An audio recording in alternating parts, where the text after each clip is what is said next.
继续来熟悉这位经过文化部认证的国家级的工艺大师柯兆宗。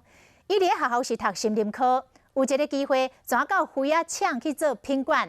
想讲要学一个功夫，就开始来观察师傅安怎咧练涂、塑形、烧灰仔，到尾也甲灰仔厂全部股份总接落来，家己做头家，家己经营。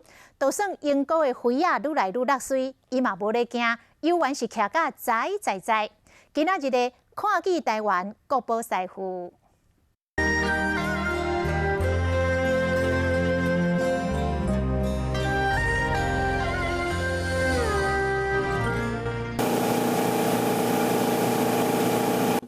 非常专注，就惊这个油上了无边金，会影响到品质。投入刀艺40多冬来，拢是亲身做，是柯兆宗一贯的态度。几乎都是年纪大的，都已经快要断掉了。见证英国灰仔产业的起落，伊的独立品牌无受到影响，因为柯兆宗有10冬的计划，每10冬寻求突破，自我成长。是一个产业要延伸，一定要这个研发非常重要哦。其实不管商业性还是艺术性的都一样。所以我在研发就是艺术研发这方面，其实我下了很多功夫，才一路一直走到现在，然后越走越亮。第一个10冬，无用明清风高灰仔外销稳定发展的根基；第二个10冬，这灰仔厂外移或者收摊，伊专心伫这油料的研究，替社会系列征战全台各地灰仔竞赛。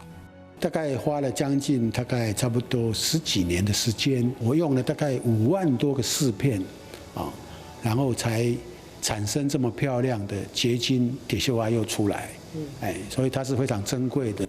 第3个10冬，结合黄金甲灰仔，提升刀艺品的艺术价值。第4个10冬，德国第1个灰仔品牌，头一位驻厂花钱艺术家，就是柯兆宗。第一笔丰收以3900万的高价，被收藏在博物馆。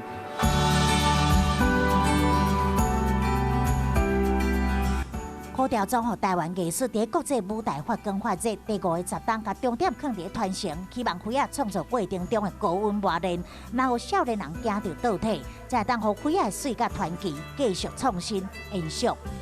然后就是用这一种热忱学习的态度然后在自己的领域呢，一直去走下去将来才会在你的领域能够发光发亮。